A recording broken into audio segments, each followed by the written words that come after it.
Bismillahirrahmanirrahim. Assalamualaikum warahmatullahi wabarakatuh.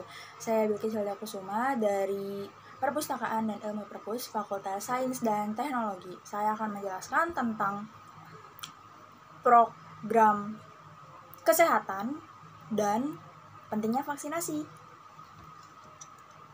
Yang kita ketahui pada Desember 2019, berdasarkan hasil penyelidikan epidemiologi, kasus tersebut diduga berhubungan dengan pasar seafood di Wuhan, yang kita kenal sebagai COVID-19.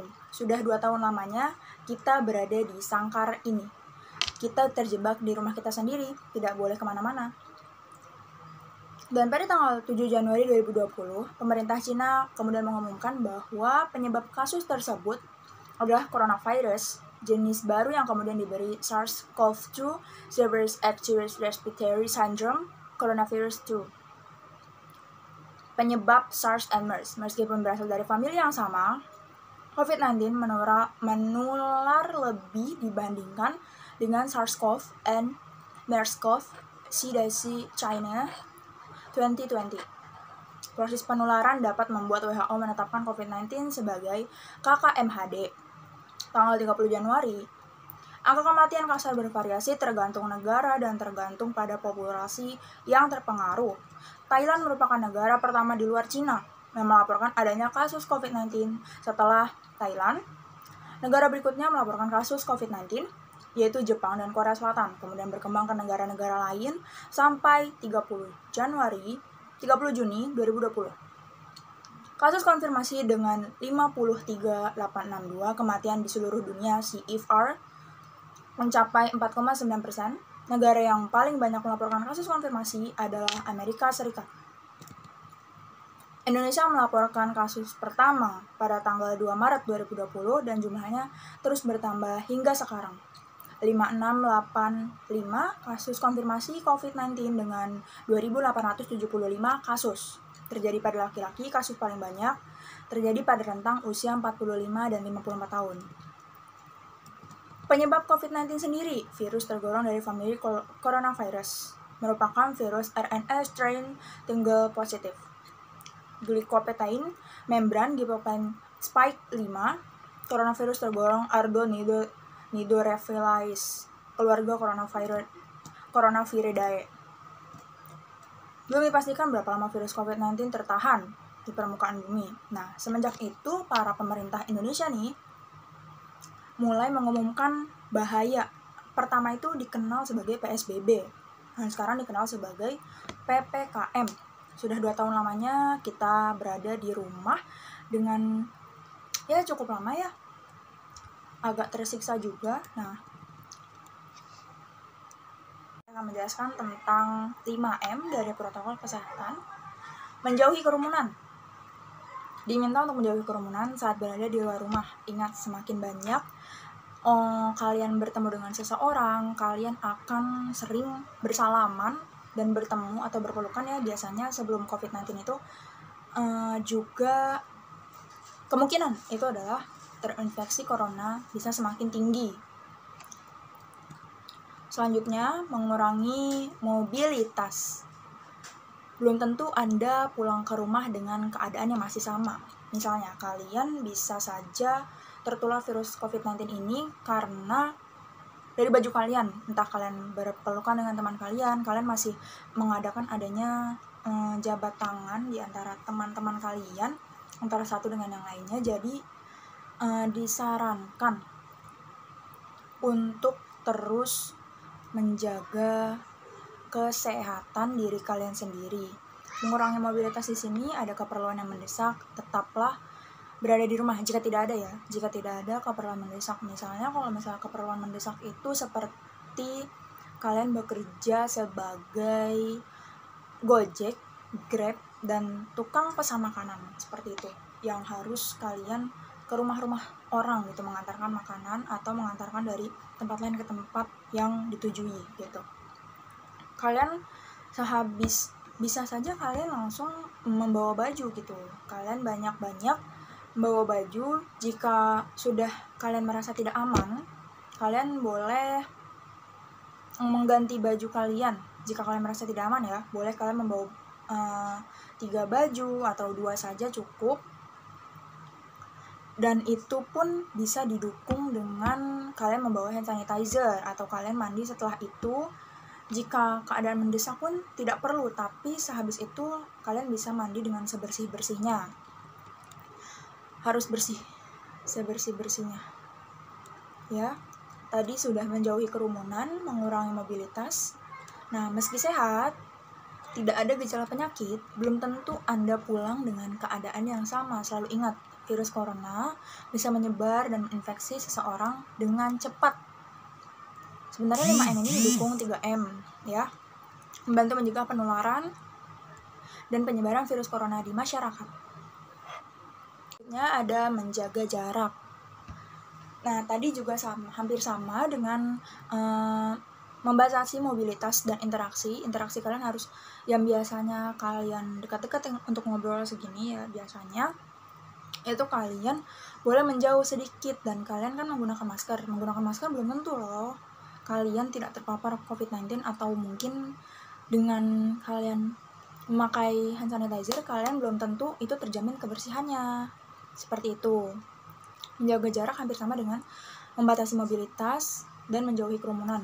Alangkah baiknya ketika tidak ada hal-hal yang mendesak buat kalian, tolong tetap di rumah, menjaga kesehatan keluarga, menjaga kesehatan diri sendiri, dan kalian harus ingat betapa bersusah payahnya para dokter-dokter, para perawat-perawat yang ada di rumah sakit gitu ya, yang mungkin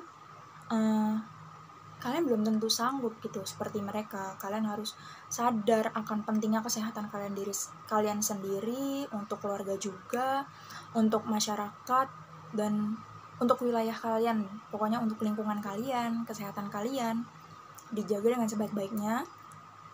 Tetap minum vitamin, pokoknya menjaga kesehatan.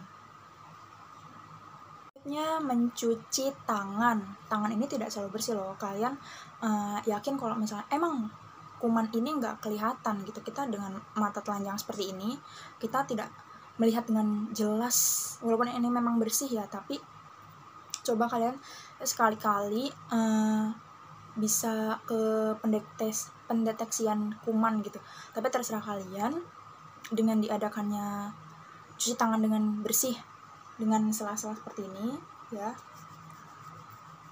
mula-mula seperti ini, gosok seperti ini, pokoknya di bagian keseluruhan ini punggung dan telapak tangan kalian harus benar-benar bersih. Itu mencuci tangan sebersih-bersihnya menggunakan hand sanitizer, karena dengan kelihatan seperti ini saja pun ini belum tentu bersih. Memakai masker itu penting banget. Nah, sekarang ada dikenal yang namanya itu nih ya, jadi kayak dua gitu, dua pakai masker. Gimana ya, kalian boleh pakai masker yang kayak gini, juga boleh pakai masker yang kain biasa itu deh, pokoknya kalian ada lah ya. Boleh gini dipakein ini dulu, ini yang biasanya yang kedokteran, yang kayak gini pokoknya masker ini, terus sama make masker kain gitu. Itu pokoknya menjaga kepentingan banget, tapi terserah kalian mau di double atau enggak, pokoknya tetap menjaga kesehatan. Terus pokoknya tetap pakai masker mau kemanapun, sedekat apapun jarak rumah kalian menuju tujuan kalian, entah kalian mau ke tempat kerja, mau belanja, atau mau ke rumah saudara pun juga harus ingat pakai maskermu. Oke? Pokoknya jangan lupa, itu tuh penting banget, karena dari mulut, hidung itu mudahnya terpapar COVID-19, itu virusnya ya, karena kita berbicara nih, saling berbicara gitu kan, antara mulut dan mulut, muka dan muka. Dan juga tangan ini kebersihannya juga harus dijaga ya, tadi sudah saya jelaskan. Itu karena menyentuh muka pun itu nanti muka kita ya pokoknya tersebar lah dari muka terus keseluruhan, seperti itu ya. Untuk pakai masker apa saja sudah dijelaskan. Pokoknya kemanapun pakai masker, jangan lupa. Masker juga yang sekali ganti itu harus ganti. Yang kalian yakinin bersih itu belum tentu bersih. Pokoknya habis pakai masker yang sekali pakai itu langsung ganti. Ada pentingnya vaksin. Vaksin sendiri merupakan produk biologi yang berisi antigen berupa mikroorganisme atau zat yang sudah diolah. Ingat, sedemikian rupa sehingga aman dan jika diberikan kepada seseorang akan membuatkan kekebalan tubuh. Oh, jadi itu vaksin itu pokoknya menjaga imun kita ya dari COVID-19 ini. Menjaga kekebalan tubuh secara aktif loh di sini terhadap suatu penyakit tertentu. Pemerintah terus mengupayakan pelaksanaan suntik ini, vaksin COVID-19 untuk seluruh masyarakat di Indonesia. Vaksin ini mulai keluar di tahun 2021 ya, kira-kira Maret sepertinya, kalau nggak salah. Karena waktu 2020 itu masih ada perancangan dari vaksin itu sendiri gitu. Nah, pada 2021 itu pertengahan bulan, kira-kira Maret, Mei, Juni lah ya, itu didistribusikan kepada seluruh masyarakat Indonesia. Pemberian vaksin ini merupakan solusi yang dianggap paling tepat untuk mengurangi dan memutus rantai penularan COVID-19 ya. Amin, amin ya rabbal alamin. Semoga kita dapat keluar seperti ya semestinya lah ya. Tetap menjaga protokol kesehatan pokoknya.